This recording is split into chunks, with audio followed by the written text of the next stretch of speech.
Hello. Welcome to our financial planning. I fully appreciate you taking this course to fully understand what you're into. Our first topic is identifying the risk factors. These risks are most of the time the reason of our financial failure. It's either we don't know yet what are those, or we know it already but we just choose to ignore it. Just like what happened to Mike in our previous lessons. He was able to get ahead of his life financially by doing well on his job, building some businesses, and letting his money grow through investments. But he missed something.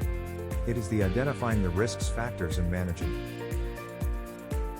So when he got critically ill, he spent his savings for his medication, sold his businesses to support his family, and withdraw his investments to let her family survive the hospital bills.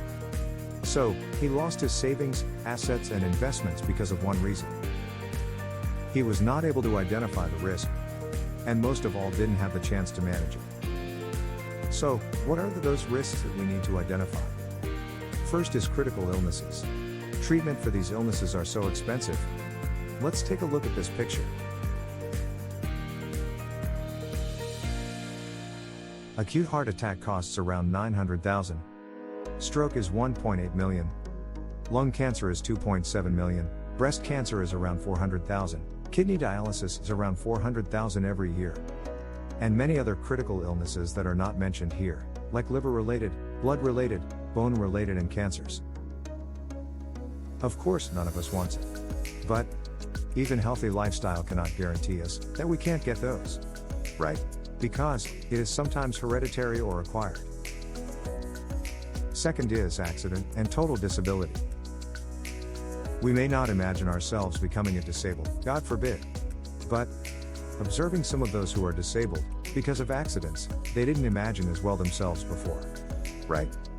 It's hard for them, especially when they don't have any more source of income. Because they weren't able to prepare for it, so it's really difficult for them, becoming a burden to their family instead of providing them. Third is retrenchment or unexpected loss of job. Some of us may take longer than 3 months to get a job again. It's hard when you don't have emergency funds or savings that can be used during our unproductive months. Fourth is calamity. Fire, flood, pandemic, earthquake and other acts of nature are inevitable. They will just happen. So imagine yourself being in a state of calamity but don't have enough savings or emergency funds. Fifth is becoming unproductive as we aged. What if our children cannot fully support us? Who will? Who will feed us and buy our medication if we don't have enough retirement funds? Sixth is sudden death. When we die, our family can't die with us. They must continue living. Right? So, who will pay for the hospital bills and shoulder the burial expenses because of our sudden death? Who will pay the mortgaged house and car? Who will continue to support your children with their education until they become independent? A lot of families suffers from sudden death of a breadwinner because they were not able to prepare for it.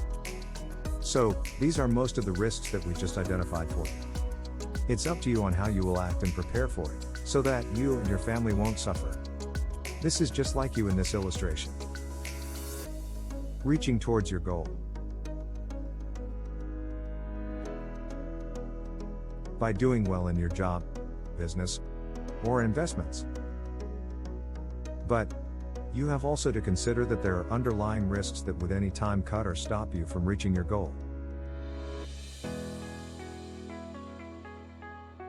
So, you need to contain them or manage them by building in emergency funds and protections. I hope you learned something from our first topic of financial planning. Our next lesson is, how do we know if our protection is already enough? And how to build our emergency funds. To proceed, just click the link provided or contact your financial advisor Jelmer and Tara. See you.